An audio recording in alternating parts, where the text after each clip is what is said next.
ለምንድነው የነነዌን ጾም ለምን መጾም አስፈለገን? እንግዲህ የነነዌ ሰዎች የጾሙት ነነዌ በ3 ቀን ውስጥ ትገለበጣለች የሚልን ትንቢት እግዚአብሔር በነቢዩ በዮናስ አማካኝነት ስላስነገረ ነው። እኛ ለምን እንጾማለን? እንደ ነነዌ ሰዎች እንድንጾም የሚያደርገን ምክንያት ምንድነው ብለን ስንጠይቅ መሰረታዊ ምክንያቶች አሉ። የመጀመሪያው ነገር መቼም በኃጢአት እኛ ከነነዌ ሰዎች እናንሳለን? ብንበልጥ ነው እንጂ አናንስ። ስለዚህ የነነዌ ሰዎች የበደሉትን እግዚአብሔር እኛም ምን ብለናል? በድለናል። ስለዚህ ለነሱ የተሰጠ ምህረት ለኛ ያስፈልጋል። ስለዚህ ይህንን ጾም በንስሐ ይቅር በለን ብለን ወደ እግዚአብሔር ለመመለስ በቤተ ክርስቲያናችን ይጾማል። ሁለተኛው ከነነዌ ጾም በኋላ ደግሞ ታላቅ ጾም በቤተ ክርስቲያናችን ይጾማል። አብይ ጾም አይደለ? ጌታችን መድኃኒታችን ኢየሱስ ክርስቶስ ለጾመው ጾም ማለት ነው። ስለዚህ ጾሙን ከመጾማችን በፊት ዋናውን ጾም እንደ መዘጋጃ ራሳችንን እንድንፈትሽበት ንስሐ እንድንገባበት አባቶቻችን አስቀድመው የነነዌ ጾምን ሰርተውልናል። ሌላው የጾመ ነነዌ ከተጾመ በኋላ ከዚያ በኋላ ባሉት ቀናት ውስጥ ንስሐ ገብተን ታላቁን ጾም አብይ ጾምን ማለት ተዘጋጅተን እንድንጾመው። ጾም እኮ አንደኛ ዋና ዓላማው ሰው ወደ ማን እንዲመለስ ነው? ወደ እግዚአብሔር እንዲመለስ። ስለዚህ በእነዚህ ምክንያቶች በቤተ ክርስቲያናችን ይህንን ጾመ ነነዌን እንጾማለን። ይህ ጾም ለምን ተጾመ የሚለውን የምናነብበት ታሪክ ትንቢተ ዮናስ የተባለው መጽሐፍ ነው። ትንቢተ ዮናስ 4 ምዕራፎች ብቻ ካሏቸው የመጽሐፍ ቅዱስ መጽሐፍት አንዱ ነው። ከትንቢት መጽሐፍት ነው የሚመደበው። መጽሐፉን የጻፈው ዮናስ የተባለ ሰው ነው። ዮናስ ማለት ርግብ ማለት ነው ይላሉ አባቶቻችን። በእርግጥም ዮናስ በየዋህነቱ የምናውቀው ሰው ነው። ርግብ ደግሞ ምንድን ናት? የዋህ ናት። እንደ ስሙ ዮናስም እንደዚሁ የዋህ ሰው ነበር። ዮናስ ከትንቢተ ዮናስ በፊት በሁለተኛ ነገሥት ምዕራፍ 14 ከቁጥር 25 ላይ እንደዚሁ ትንቢት እንደተናገረ ከመጽሐፉ ውጭ ሌላ ትንቢት መናገሩ የተጻፈለት ሰው ነው። በመጽሐፍ ቅዱስም ዮናስን ገና በሕፃንነቱ እናውቀዋለን። ታስታውሱ ከሆነ ታላቁ ነቢይ ኤልያስ ተርቦ በነበረ ሰዓት ሰራፕታ ወደምትባል ወደ አንዲት መንደር ሄዶ አንዲት መበለት ቤት ገብቶ በረሃብ ዘመን በዚያ ሴት ቤት ቆይቶ ነበር። ቅዱሳን ወደ ቤታችን ሲገቡ የማን በረከት ከኛ ጋር ይሆናል? የእግዚአብሔር። በረሃብ ዘመን ጥቂት ዱቄትና ጥቂት ዘይት ብቻ ነው ያለኝ ብለው ግድ የለም ብሎ ከቤቷ ገባ። አምጪው አላት። ባረከውና 6 ወር ሙሉ ያችን ትንሽ ዱቄትና ትንሽ ዘይት ሲበሉ ቆዩ። በዚያ ቤት ኤልያስ ስለነበር እግዚአብሔር የተመሰገነ ይሁን። ከዚህ በኋላ ይህቺ ሴት ልጇ ታመመባት፣ በጽኑ በሽታ ታመመ፣ ወዲያውኑ ሞተ። ሲሞት ልጇ ልክ እንደሞተ ወደ እግዚአብሔር ሰው መጣችና ምን አለችው? የእግዚአብሔር ሰው ሆይ ከአንተ ጋር ምን አለኝ? ምን ጠባለኝ? ምን አደረግኩ? ኃጢአቴን ለእግዚአብሔር ነግረህ ልጄን ልገድል ነው ወይ መጣኸው ብላ ጠየቀችው። ይህን ጊዜ አምጪው አላትና ከእግዚአብሔር የተሰጠው ጸጋ ታላቁ ነቢይ ኤልያስ ይህንን ሕፃን ከሞት ምን አደረገው? አስነሳው። በቅዱሳኑ አድሮ ድንቅ የሚሰራ አምላካችን ስሙ የተመሰገነ። አስነሳው ይህን ሕፃን። የሚገርማችሁ ይህ ሕፃን አሁን የምንናገርለት ነቢዩ ዮናስ ነው። አድጎ የኤልያስ ደቀ መዝሙር ሆኖ አባቶቻችን በትውፊት እንደሚነግሩን እስከ ነቢይነት የደረሰው የዚህች የሰራፕታዋ መበለት ልጅ የነበረው ዮናስ ነው። እና ዮናስ በትንቢተ ዮናስ ስናነበው እንደው እንደ ጻድቅ ሰው የሚታይ አይመስልም ታሪኩን ስታስታውሱት። ምክንያቱም ከእግዚአብሔር ለማምለጥ የሸሸ ሰው ነው፣ የታዘዘውን ያልፈጸመ ሰው ነው። እና እንደው እንዴት አይነት ክብር ልንሰጠው እንችላለን እንዲህ ያለ ታሪክ እያለው ብሎ ቢያስብ ይችላል አንድ ሰው።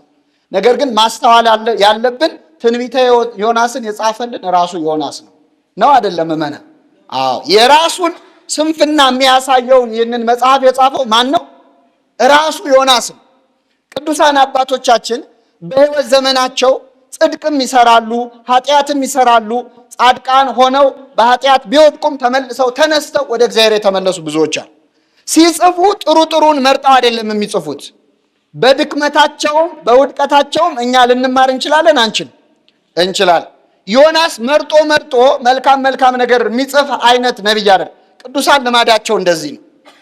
አሁን በዘመናችን ብዙ ሰዎች ግለ ታሪካቸውን ይጽፋሉ አይደል? የገሌ የህይወት ታሪክ ተብሎ መጽሐፍ እናነባለን። ብዙ ሰዎች ታሪካቸውን ይጽፋሉ። የሚጽፉት ታሪክ ውስጥ እንደው ኃጢአታቸው አለበት? መጽሐፉ ላይ አለበት? የለበት። እንደው አንድ ሁለት ትንሽ ድክመት ከገባ ነው። እሱም ቢሆን እንደው ተለሳልሶ በአንድ ሁለት አረፍተ ነገር ኃጢአቱን ጽፎ የሚያሳትምና ለሰው የሚበትን ሰው የለም። ቅዱሳን ግን እንዲህ አይደሉም። እነሱ ዋናው ማስተማር የሚፈልጉት የማንን ኃይል ነው? የእግዚአብሔር። የማንን ንጽህና ነው? ስለዚህ የወደቁበትንም የተነሱበትንም የተሸነፉበትንም ያሸነፉበትንም ድክመታቸውንም ይጽፋሉ ቅዱሳን አባቶቻችን። ስለዚህ ዮናስ ምንም እንኳን በዚህ ታሪክ ደካማ ሆኖ ብናገኘው ታሪኩን የጻፈው ራሱ ዮናስ እንደሆነ መርሳት የለብንም፣ እኛ እንድንማርበት ማለት ነው። እንግዲህ በመጀመሪያው ምዕራፍ እግዚአብሔር ለዮናስ ምን ትእዛዝ አቀረበለት? ወደ ነነዌ ወደ ታላቂቱ ከተማ። ርዕሳችን ምንድን ነው? ታላቂቱ ከተማ። ወደ ታላቂቱ ከተማ ወደ ነነዌ ሂድና ነነዌ በ3 ቀን ትገለበጣለች ብለህ ስበክ ብሎ ላከው። ዮናስ ደስ አላለውም። ይህ የእግዚአብሔር ትእዛዝ ደስ አላለውም። ቅዱስ ጄሮም የተባለ ቤተክርስቲያናችን መተርጉም ምን ብሎ ጽፏል? ወደ አህዛብ ሀገር። እንግዲህ የነነዌ ሰዎች እስራኤላውያን አይደል። ስለዚህ እንዴት ወደ አህዛብ ይልከኛል ብሎ ደስ አላሰኘውም ብሎ ተርጉሞታል። ዞሮ ዞሮ ግን አልፈለገም። እግዚአብሔር ወደ ነነዌ ሂድና ስበክ ሲለው ተከፋ። የመከፋቱ ምክንያት አንደኛ ወደ አህዛብ መሄድ፣ ሁለተኛ ደግሞ አንተ አለ፣ በጣም አስደናቂ ነገር ነው፣ አንተ መሐሪ አምላክ ነህ አለ። ነነዌ ትገለበጣለች ብለህ ስበክ አልከኝ፣ ሄጄ ትገለበጣለች ብል መልሰ ደግሞ ትራራላቸውና ትምራቸዋለህ፣ እኔንም ውሸታም ታሰኘኛለህ፣ ስለዚህ አልሄድም ብሎ እምቢ አለ። ይገርማቸው። የማንን ምህረት አውቆ ማለት ነው? የእግዚአብሔርን። አንተ መሐሪ ነህ፣ ስለዚህ አልሄድም፣ እኔ ሐሰተኛ ከምባል ቢቀርብኝ ይሻላል አለ። በእውነት እዚህ ላይ የዮናስን የዋህነትና አለማስተዋል ነው የምታዩት። በእኛ ሀገር ሲተረት ምን ይባላል? የተናገሩ ከሚጠፋ የወለዱት ይጥፋ። እንደው የወለዱት ይጥፋ በመጽሐፍ ቅዱስም ተፈጽሟል። ዮፍታሔ የተባለ መስፍን ስዕለት ተስሎ ልጁን ሰውቷል፣ መስዋዕት አድርጎ የተናገርኩ ከሚጠፋ ብሎ። እንግዲህ የወለዱት ሲባል አንድ ነው። ዮናስ ግን ይገርማቸዋል። እሱ የተናገረው ከሚጠፋ 120,000 ሕዝብ እንዲጠፋ ነው የፈለገው። የነነዌ ሕዝብ በሙሉ ማለት እሱ የተናገረው ውሸት ከሚባል ያቺ ታላቅ ከተማ ውስጥ ያሉ 120,000 ሰዎች ምን ቢሉ ይሻላል? ቢጠፉ ይሻላል። ስለዚህ አልሄድም አለ። በእውነት ነቢይ ነው። የነቢያት ልማዳቸው እኮ እንደዚህ አልነበረም። በመጽሐፍ ቅዱስ ከሱ ቀድሞ የነበሩ ነቢያት እግዚአብሔር ሕዝቡን እንደሚያጠፋ ሲያውቁ፣ ለምሳሌ ሙሴ እግዚአብሔር ይህ ሕዝብህ አሳዝነውኛልና ላጠፋቸው ነው አለ። ምንህ አለ? ሕዝቡ የማን ሕዝብ ነው? የማን ሕዝብ ነው? የእግዚአብሔር ሕዝብ ነው። የጸብ ምልክት ነው። እንግዲህ ሕዝቤን ልቀቅ ብሎ ነው ከግብፅ ነፃ ያወጣቸው። አሁን ሕዝብ አለ። ለምን ሕዝብ አለ?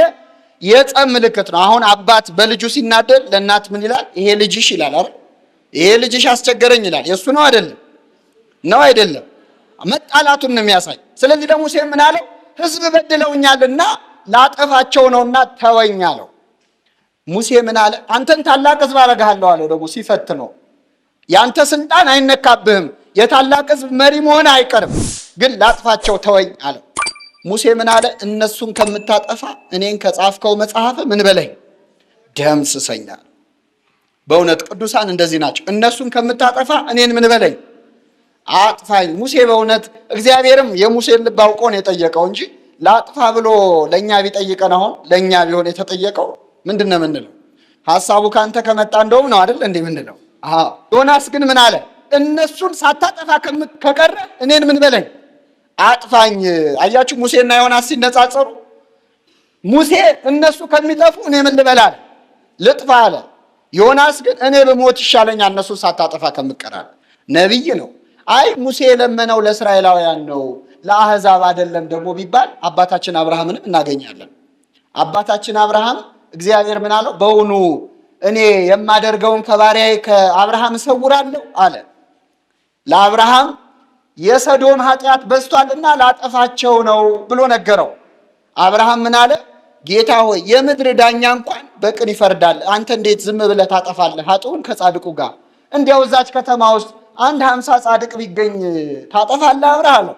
50 ካገኘው ምን አልልም አላጠፋም። እሺ 45ስ ብታገኝ አለ። 45ም አላጠፋም አለ። 40 ብታገኝስ፣ 30 ብታገኝስ፣ 20 ብታገኝስ፣ 10 ብታገኝስ እያለ ጠየቀ። በእያንዳንዱ ሂደት እግዚአብሔር አላጠፋም አለው። ቅዱሳን እንዲህ ናቸው፣ ያማልዳሉ ቆመው። ዮናስ ግን አልሄድም አልሰብክላቸው ብሎ አኮረፈ። ከዚህ በኋላ እንዲያው ምህረቱን ስላወቀ ማለት ነው፣ የእግዚአብሔር ምህረት አንተ መሐሪ ነህ አለ። በእርግጥ እግዚአብሔር መሐሪ ነው አይደለም? ክርስቲያኖች ነው። በእውነት እግዚአብሔር መሐሪ ነው። አባቶቻችን የእግዚአብሔር ምህረት ሲገልጹት የእግዚአብሔር ምህረት እንደ ውቅያኖስ ነው ይላሉ። የኛ ኃጢአት ማለት እንደ ደም ጠብታ ናት። አሁን በውቅያኖስ ላይ አንድ ጠብታ ደም ጠብ ብናደርግበት ውቅያኖሱ ደም ይሆናልን? ደሙ ይጠፋል። ስለዚህ የእግዚአብሔር ምህረት ማለት እንደ ባህር ነው። አባ ጊዮርጊስን በጸሎቱ እመቤታችንን ሲለምን ወአስጥምኒ ውስተ ቀላየ ምህረቱ ለበኩርኪ ይላል። ወደ ልጅሽ ወደ ምህረቱ ባህር አስጥምኝ ይላል። የኛ ኃጢአት በእግዚአብሔር ምህረት አንጻር ሲታይ ምንም ነው። እንደዛም ሆኖ ነው እኛ ይቅር በለን ማለት ያልቻልነው። በእውነት ክርስቲያኖች እግዚአብሔር ይቅር ማለት ሳይሰለቸው እኮ እኛ ይቅር በለን ማለት ይሰለቸናል አይደል? ለዚህ እኮ ነው ንስሐ ማንገባው። ከዚህ በኋላ ምን ይላል? ዮናስ ፊቱ ቢያገኘኝ አይደል እግዚአብሔር እንዲያርግ እንዲያታርግ እያለ የሚነተርከኝ። እንግዲህ እዛው ኢየሩሳሌም እዛው የሚኖርባት የእግዚአብሔር ሀገር ሆኖ ስለሆነ እግዚአብሔር ያናገረው እዚህ ስላገኘኝ አይደል የሚወተውተኝ፣ ስለዚህ ዞር ልበልለት ብሎ ተሳፍሮ በመርከብ ሸሸ። ከማን? ከእግዚአብሔር። በእውነት ከእግዚአብሔር መሸሽ ይቻላል? እንኳን ከእግዚአብሔር እኛ ከሰማይና ከመሬት መሸሽ ይቻላል? ከብርሃንና ከጨለማ መሸሽ ይቻላል? እግዚአብሔር ምን አለ? በእኔና በእናንተ መካከል ሰማይንና ምድርን ብርሃንና ጨለማን ምስክር አድርጌ አስቀምጣለሁ አለ። ምን ማለቱ ነው? ሰው ከሰማይ ቢደበቅ ከምን አይደበቅም? ከምድር አይደበቅ። ከብርሃን ቢደበቅ ከምን አይደበቅ? ከጨለማ። አያችሁ፣ እንኳን ከእግዚአብሔር እኛ እግዚአብሔር ከፈጠራቸው ፍጥረታት እንኳን መደበቅ እንችላለን? አንችልም። ከእግዚአብሔር ለመሸሽ ወደ ተርሴስ ሊኮበልን በመርከብ ተሳፈረ። ገንዘብ ከፈለ። በእውነት ኃጢአት እኮ ዋጋ ያስከፍላል። ክርስቲያኖች ወደ ቤተ ክርስቲያን ስንመጣ ቃሉን እንሰማለን። ይከፈላል? አይከፈልም። በነፃ የተሰጣችሁን በነፃ ስጡ ያለውን የሐዋርያት ቃል ይዛ ቤተ ክርስቲያን በነፃ ታስተምራለች፣ በነፃ ታጠምቃለች። ስጋውን ደሙንም በነፃ እንዲሁ ኑ የደባለኩትን የወይን ጠጅ በነፃ ጠጡ ነው የሚለው መጽሐፍ ቅዱስ። ሁሉ ነገር በነፃ ይሰጣል። ኃጢአት ግን ያስከፍላል? አያስከፍልም? ያስከፍል። ዮናስ ከገንዘቡም አልሆነ ከአምላኩም አልሆነ ወደ ተርሴስ ለመኮብለል ገንዘብ ከፈለ። ከዚህ በኋላ ወደ መርከብ እንደተሳፈረ እግዚአብሔር ባህርንና ነፋስን የፈጠረ እሱ ስለሆነ ነፋስን አዘዘው። ታላቅ ነፋስ መጥቶ ባህሩን አናወፀው፣ ማዕበል ተነሳ። መርከቧ ልትሰበር ደረሰች። አይገርምም? ሰው ሳይታዘዝ ለእግዚአብሔር ነፋሱ ታዘዘ፣ ውሃው ታዘዘ። ነፋሳትን፣ ውሃን፣ ባህርን የፈጠረ ማን ነው? እግዚአብሔር። እግዚአብሔር የፈጠራቸው ፍጥረታት ሁሉ ይታዘዙለታል። እኛ ነን ያስቸገርነው። ይገርማቸዋል። ፍጥረቱ ታዟል። እንደ ሰው ያከበረው የለም። እግዚአብሔር ሰውን እንዳከበረው ሌላ ያከበረው ፍጥረት አለ? የለም። የሚገርመው ግን እንደ ሰው ደግሞ አምላኩን የናቀ የለም። እግዚአብሔር ከፍጥረቱ እንደኛ ያከበረው የለም። እኛ ደግሞ ከማንም ፍጥረት በላይ እግዚአብሔርን የናቅን ያቃለን እኛ ነን። በእውነት በምሕረቱ ይመልከተን አምላካችን። ዮናስ የተሳፈረው እግዚአብሔርን ከማያውቁ ሰዎች ጋር፣ ከአሕዛብ ጋር። እነዚህ አሕዛብ ተጨነቁ። መርከቧ ልትሰበር ስትል ያላቸውን ሀብት በዚያች መርከብ የጫኑትን ሻንጣቸውን እያወጡ ወደ ምኑ ጣሉ? አዎ ምናልባት እንደው ቀለል ቢል እያሉ ማለት ነው። ንብረታቸውን፣ ነጋዴዎች ይኖራሉ ከዚያ መሃል፣ ያላቸውን እያወጡ ወደ ባህሩ መወርወር ጀመሩ። ነገር ግን ማዕበሉ እየባሰ እንጂ እየተሻለ አልመጣም። ማዕበሉን ጸጥ ማድረግ የሚችለው ማን ብቻ ነው? አዎ ያስነሳው እግዚአብሔር ብቻ ነው። ለምክንያትም ነው ደግሞ ያን ማዕበል ያስነሳው። ከዚያ በኋላ ተነስተው መጸለይ ጀመሩ ወደ የአምላኮቻቸው። እነሱ እንግዲህ እግዚአብሔርን የሚያውቁ አይደሉም። ልባል መጸለይ ሲጀምሩ ግን በዚህ ሰዓት የእግዚአብሔር ነቢይ ዮናስ ተኝቶ ነበር። ወረደና የመርከቧ ዋና ሰው ወረደና ወደ ታች እንዴ ተኝተሃል አለው። እኛ እዚህ እናወጣለን፣ አንተ ተኝተሃል ወይ? ተነሳና የአምላክህን ስም ጥራ አለው። የማንን ስም? የአምላክህን ስም። አይገርምም? የእግዚአብሔርን ሰው ጸልይ ብሎ የመከረው ማን ነው? አዎ ከአሕዛብ ወገን የሆነ ሰው ጸልይ፣ ተነሳና አምላክህን ጥራ ብሎ ቀሰቀሰው። ከዚህ በኋላ ዮናስ ወጣ ከመርከቡ ከውስጠኛው ክፍል። እነዚህ ሰዎች ተጨነቁ፣ ወደ አማልክቶቻቸው ጮሁ። ነገር ግን ማዕበሉ እየጨመረ እንጂ እየቀነሰ አልመጣም። ከዛ ቢጨንቃቸው ምን አሉ? እንደው ከመካከላችን ማን ኃጢአት ሰርቶ ይሆን? እንደው በማን ምክንያት የሆነ የችግር የገጠመን ብለው ዕጣ መጣጣል ጀመሩ። ዕጣ ተጣጣሉ። ሲጣጣሉ ዕጣው በዮናስ ላይ ወጣ። እስቲ እንመልከታቸው እነዚህን ሰዎች። አንደኛ መርከቧ ስትናወጥ ምንድነው መጀመሪያ የወሰዱት እርምጃ? ወደ ማን መጮህ ነው? ወደ አምላካቸው። ለችግራቸው መፍትሄ ያደረጉት ምን ነው? ጸሎት ነው። ሁለተኛው ወደ ዮናስ መጣና ይህ ሰው ምን አለው? ወደ አምላክ ጸልይ ተነሳና አለው። ወደ ምን ጸልይ? ወደ አምላክ። እሱ ዮናስ በሚያመልከው አምላክ ያምናል አያምንም? አያምንም አይደል? አምላካቸው ምን ያለ ነው? የተለያየ ነው አይደል? እነሱ አሕዛብ ናቸው፣ ዮናስ ዕብራዊ ነው። ወደ አምላክ ጸልይ አለ። ወደኛ አምላክ ጸልይም አላሉትም። መብቱን አልነኩትም። በእምነቱ አልገቡበትም። ብቻ ጸልይ፣ ተነሳና ወደ አምላክህ አሉት። ሶስተኛው ነገር በማን ኃጢአት ነው ብለው ዕጣ ማውጣታቸው የእነዚህ ሰዎች ነገር በጣም ያስገርማል። እስቲ ልብ አድርጉ። እኛ አሁን በመርከብ እየሄድን በዚህ ዘመን ማለት ነው ከፍተኛ ማዕበል ቢነሳና መርከቧ አደጋ ቢገጥማት ከመካከላችን አንዱ ተነስቶ በማን ኃጢአት ነው ዕጣ እንጣል ቢባል የሚሰማዋል? ይሳቅበታል። እንደው ይሄ የሞኝነት ሐሳብ ተደርጎ ነው የሚታየው። በማን ኃጢአት ነው ቢል እነዚህ ሰዎች የኖሩት ባህር ላይ ነው። ብዙ ማዕበል የሚነሳባቸው ብዙ ምክንያቶች ማንሳት ይችላሉ። እውቀት አላቸው የላቸው? አላቸው። እነሱ ግን በማን ኃጢአት ነው? ይኸው ዓለማችን በስንት አይነት የተፈጥሮ አደጋ እየተናጠች ነው አይደለም? ምዕመናን፣ አዎ ብዙ ችግር እየገጠመን፣ ግን ሁልጊዜም ዜናው ከተነገረ በኋላ መንስኤው ምንድነው ሲባል የዓለም ሙቀት መጨመር፣ መንስኤው ምንድነው ሲባል ከዚህ ቦታ የተነሳ ነፋስ፣ ምን ነው እንደው በድለነዋል ብንል ይህንን እንኳን ሞክረው መቼ። እነዚህ ሰዎች ግን ከኛ የተሻሉ ናቸው። በማን ኃጢአት ነው ብለው ዕጣ ጣሉ። ከዚህ በኋላ ዮናስ ላይ ወጣበት። የሚገርም ነው። ዕጣው ሲወጣበት እስቲ ልብ አድርጉ ክርስቲያኖች፣ በመርከብ ተሳፍረን እየሄድን ከፍተኛ ማዕበል ተነሳብን። እንደው መንፈሳዊነቱ ኖሮን ዕጣ ወጣን። ዕጣ ስናወጣ አንድ ሰው ላይ ወጣ። በሱ ምክንያት ያ ማዕበል እንደተነሳ ስናውቅ ምንድነው የምናደርገው? ሰውየውን አንስተን ወደ ምንድን ነው? አዎ በአንተ ምክንያት ነው የሁሉ ጦስ። በዛ ላይ እነዚህ ሰዎች እኮ ብዙ ዕቃ ንብረታቸውን ጥለዋል አይደል? ያን ሁሉ ገንዘባችን ለካ የጠፋው በአንተ ነው ብለው መወርወር ይችሉ ነበር።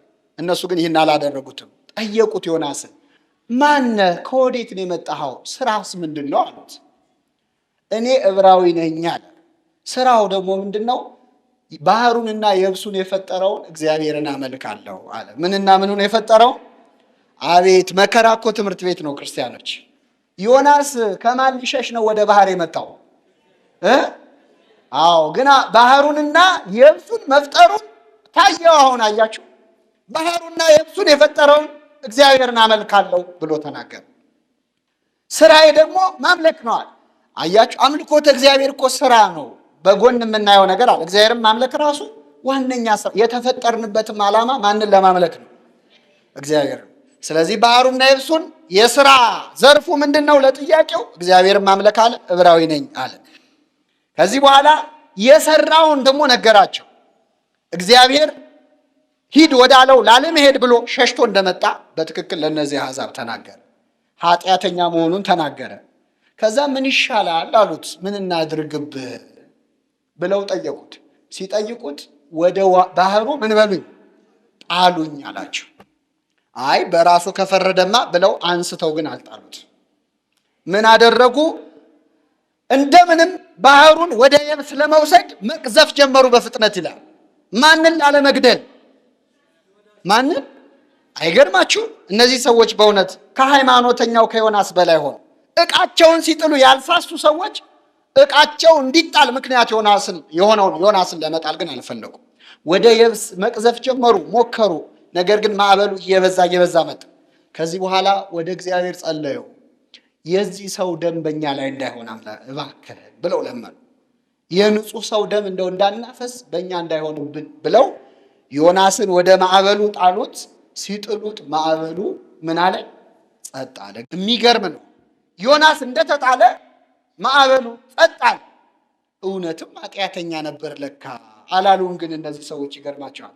እግዚአብሔርን ፈሩ ይላል። ማንም ፈሩ? መስዋዕትን አቀረቡ፣ ስዕለትም ተሳሉ። በሱ ጦስ ነው ለካ ሁሉ የመጣብን። ገላገለን። ለካ ክፉ ሰው ነበር አለ። ዮናስ ጣሉኝ አለ፣ ጣሉት።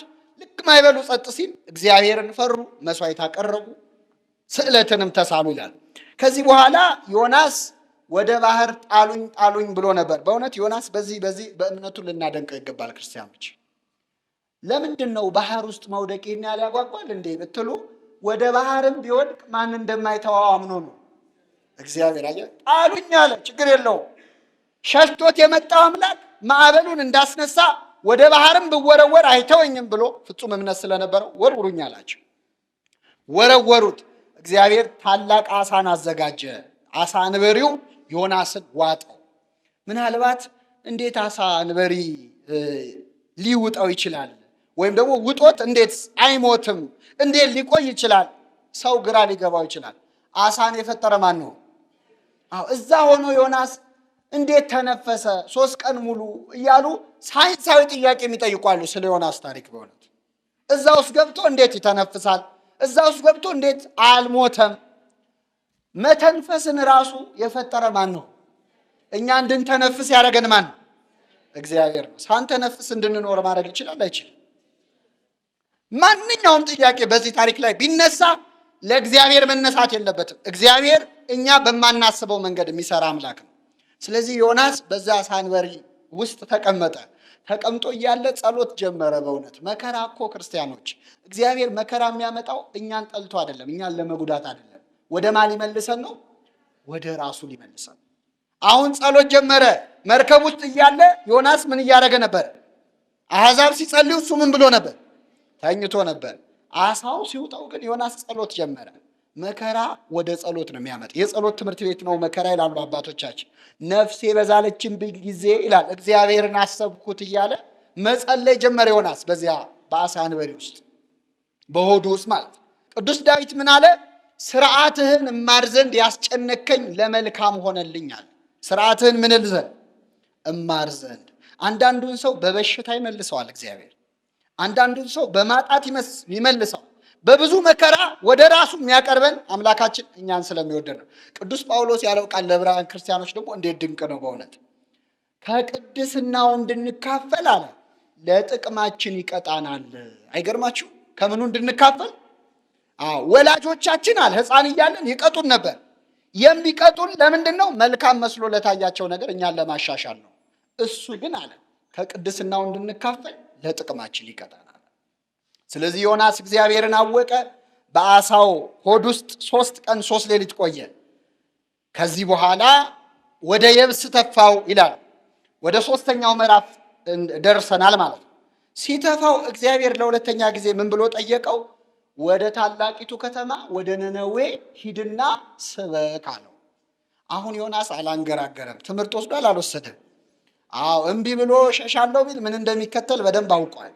ስለዚህ ሂድና ስበክ አለ። እግዚአብሔር በእውነት ቸር ነው። ከማዕረጉ አልሻረውም። ከአሁን በኋላ አንተም ብሎ ነቢይ እንዴት ትከራከረኛለህ? እንዴት ተጠራጠርክ የኔን ስራ ብሎ ከነቢይነት ማዕረጉ አልሻረው። ይልቁንም ድጋሚ ተልእኮውን ሰጠው። ወደ ነነዌ ሄደ ስበክ። እግዚአብሔር የሚቀጣን ልቡናችንን ለመመለስ ነው እንጂ እኛን ለማዋረድ አይደለም። ቅዱስ ጴጥሮስንም እኮ ሐሙስ ዕለት ከአንዴም 3 ክዶት ነበር አይደል? ክዶታል አልካደው? ካደው።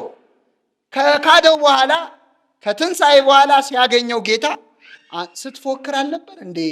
ምን ነው ካድከኝ ብሎ አላሸማቀቀው። ያ ሁሉ ጉልበት ያ ሁሉ ጥንካሬ ወዴት ሄደ? ሌሎች ቢክዱን ያልክድም አላልክም አላለው። ምንድን ነው ያለው? የዮና ልጅ ስምዖን ሆይ ምን ትለኛለህ? ትወደኛለህ? 3 አዘነ ጴጥሮስ። አንተ ሁሉን ታውቃለህ፣ እንደምወድህ አንተ ታውቃለህ ሲል በጎቼን ጠብቅ፣ አሰማራ፣ ግልገሎቼን አሰማራ፣ ጠቦቶቼን ጠብቃል።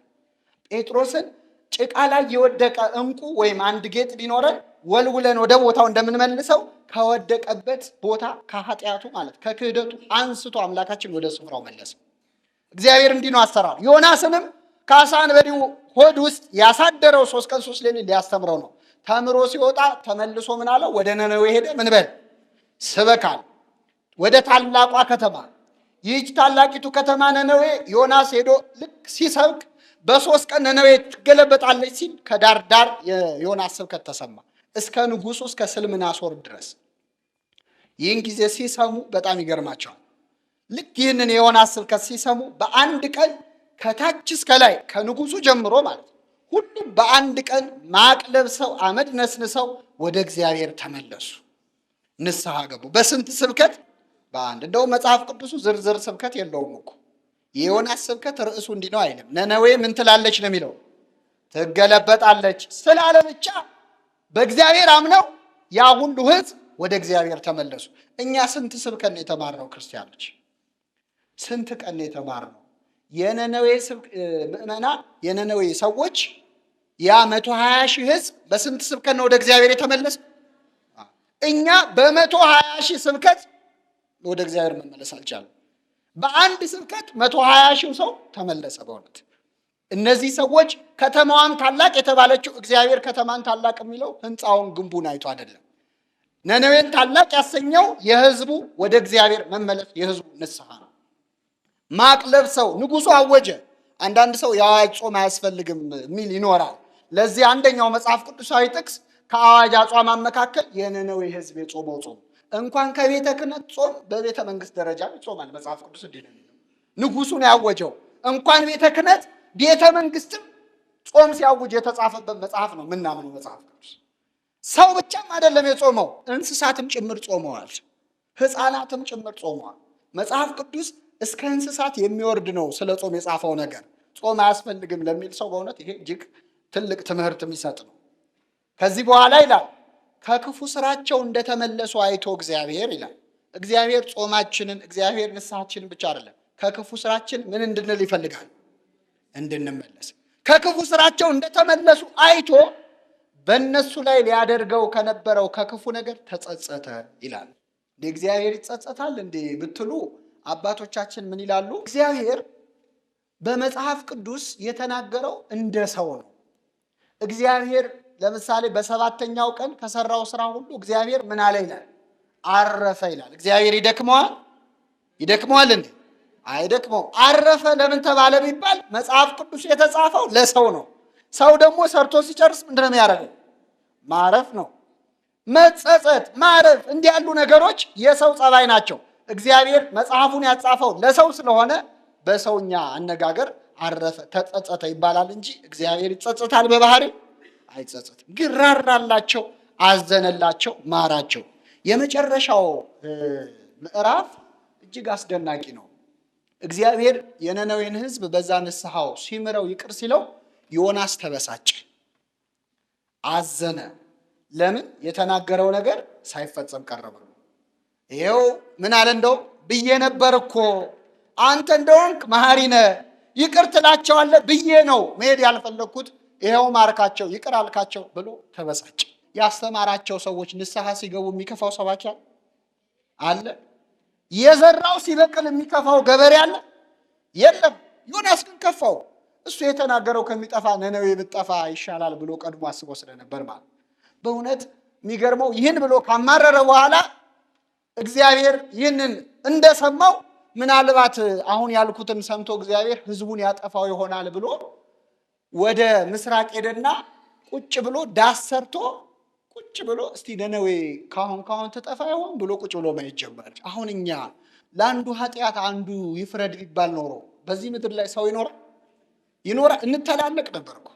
እግዚአብሔር ሌላው ቀርቶ በእኛ ሕሊና እንኳን ይገባናል የምንለውን ቅጣት ያልቀጣን አምላክ ነው፣ ስሙ የተመሰገነ። እኛ እንኳን በራሳችን የምንፈርደውን ፍርድ እንኳን እግዚአብሔር አይፈርድብን። እግዚአብሔር ነነዌን አላጠፋትም። ፀሐይ ሲመጣበት ከጎኑ እግዚአብሔር ቅልን አበቀለለት። ይህች ቅል ስትበቅል ዛፉ ሲከልለው ዮናስ ደስ አለው። በአንድ ሌሊት ነው ያበቀለለት። ደስ ብሎ ተጠልሎ እያለ መልሶ ያቺ ቅል ጠወለገች። ስትጠወልግ ተበሳጨ። እግዚአብሔር ለምን ተበሳጨ? አንተ ይቺ ቅል እንድትበቅል ደክመሃል፣ ለፍተሃል አለው። ለፍቷል? ማን ያበቀለው? አንተ ላልደከምክባት ለዚች ቅል ሳትደክምባት አዘንክ፣ ተከፋ። እኔ አንተ ለዚህ ካዘንክ አለው እኔ ግራና ቀኛቸውን ለማይለዩ 120 ሺህ ለሆኑ ለነነዌ ሰዎች አላዝንም ወይ ብሎ ነገረው። ትንቢተ ዮናስ ላይ ይህ ታሪክ ሲጻፍ ታሪክ ነው ያነበብነው። መጽሐፉ ግን የታሪክ መጽሐፍ ሳይሆን የትንቢት መጽሐፍ ነው አይደለም? ነው አይደለም? አዎ ትንቢተ ዮናስ ነው የሚባለው። ታዲያ ምን ትንቢት ተናግሮ ነው ብትሉ ዮናስ የአምላካችን የኢየሱስ ክርስቶስ ምሳሌ ነበር። አምላካችን ምን አለ? ክፉና አመንዝራ ትውልድ ምልክትን ይሻል አለ። ከነቢዩ ከዮናስ በቀር ምልክት ለማንም አይሰጠውም ይልና ዮናስ በአሳ አንበሪ ሆድ ውስጥ 3 ቀን 3 ሌሊት እንዳደረ እንዲሁም የሰው ልጅ በመቃብር ስንት ቀን? 3 ቀን 3 ሌሊት። የነነዌ ሰዎች በዚህ ትውልድ ላይ ተነስተው ይፈርዱበታል አለ፣ በእኛ ላይ በእውነት ለምን? የዮናስን ስብከት ሰምተው ንስሐ ገብተዋልና አለና ከዮናስ የሚበልጥ ከዚህ አለ። ከዮናስ የሚበልጠው ማን ነው? ክርስቶስ። ለነሱ ሄዶ የሰበከላቸው ዮናስ ነው። እኛን ግን ወርዶ የሰበከልን የሞተልን ማን ነው? አምላካችን። ከዮናስ የሚበልጥ ከዚህ ቅድስት ቤተክርስቲያን አለ ዛሬ ምእመናን። ጌታችን ከዮናስም በላይ ነው። ዮናስ በመርከቢቱ ውስጥ ተኝቶ ነበረ። አምላክህን ጥራ ብለው ጮሁ። በኋላ መርከቧ ሰላም ያገኘችው ዮናስ ከመርከቡ ምን ሲል ነው? ሲወረወር ነው። አምላካችን ግን በመርከብ ተኝቶ እያለ ሐዋርያት አብረውት አልነበሩ? ነበሩ። ለመኑት። ስንጠፋ አይገድህም አሉ። ተነሳና ማዕበሉን ምን አለው? ገሰጸው። አምላካችን ከዮናስ ይበልጣል አይበልጥ? የዮናስ አምላካችን ኢየሱስ ክርስቶስ። እነዚህ አሕዛብ ከደሙ ንጹህ ነን ብለው ነበር አይደለ? ዮናስ ከዚህ ሰው ደም ንጹህ ነን ብለው ነው ለመወርወር የፈሩት። ጌታም በተሰቀለ ጊዜ ጲላጦስ ከደሙ ምንድነኝ አለ? ንጹህ ነኝ ብሎ እጁን ታጥቧል። የዮናስ መወርወር የጌታችን የሞቱ ምሳሌ፣ 3 ቀን 3 ሌሊት ማደሩ ደግሞ የመቃብሩ ምሳሌ ነው። በ3 ቀን መውጣቱ ደግሞ የአምላካችን ትንሣኤው ነው። ዮናስ ወደ አሳ አንበሪው ከመግባቱ በፊትና በኋላ እንዳስተማረ ሁሉ ጌታችን ከመነሳቱ በፊት ከመሞቱ በፊት እና በኋላ አስተምሯል አላስተማር? አስተምሯል። ስለዚህ ለእኛ የተደረገው ለነነዌ ሰዎች ከተደረገው ይበልጣል። እኛ ብዙ ትምህርት ተምረናል ክርስቲያኖች። ከመማር አልፈን አሁን እንደውም ማማረጥም ጀምረናል ትምህርት አይደለም? አሁን እንዴት ነው? በጣም የራበው ሰው ምግብ በጣም ተንሰፍስፎ ነው የሚበላው ነው አይደለም? እየጠገበ ሲመጣ አበላሉ ምን እያለ ይመጣል? እየተረጋጋ ይመጣል አይደል? እንደው ሰፋ ስናደርገው ምግብን እኛ ደስ ብሎን የምንበላውን ምግብ የምግብ ዝግጅት ባለሙያዎች ስንትን ከን ያወጡለታል አይደል? እኛ ደስ ብሎን ጥርቅ አድርገን የምንበላውን እነሱ ይሄ ጎለዋል ይሄ ጎለዋል። አሁን እኛ ቃለ እግዚአብሔርን ተማረንና ንስሐ እንገባ አንለወጥም። እየለመድነው መተን ጭራሽ ማማረጥ ጀመርን፣ አስተያየት መስጠት ሁሉ ማለት ነው። እግዚአብሔር በነነዌ ሰዎች የሚመክረን ይሄ ነው። መመላለስ ብቻ ሳይሆን መመለስ እንዲሆን ያስፈልጋል። እግዚአብሔር ለነነዌ ሰዎችን የሰጠውን የንስሐ ዕድል 1000 ጊዜ ሰጥቶናል። እኛ ይቅር መባል ስላልፈለግን ስላልሞከርነው ነው እንጂ ኃጢአታችን ከነነዌ ሰዎች በልጧል። ንስሐችን ግን ምንም ጊዜ ሲታይ አናይም። በአደባባይ እንኳን በአደባባይ በአገር ደረጃ ንስሐ ልንገባ በግላችን እንኳን ወደ እግዚአብሔር ለመመለስ ተቸግረናል። እና እግዚአብሔር አምላካችን በነነዌ ጾም ምክንያት ይችን ለ3 ቀን ምንጾማትን ጾም ለኃጢአታችን ስርየት ለነፍሳችን ሕይወት ያድርግልን። ለሕይወቴ ሆነልን ለሕይወቴ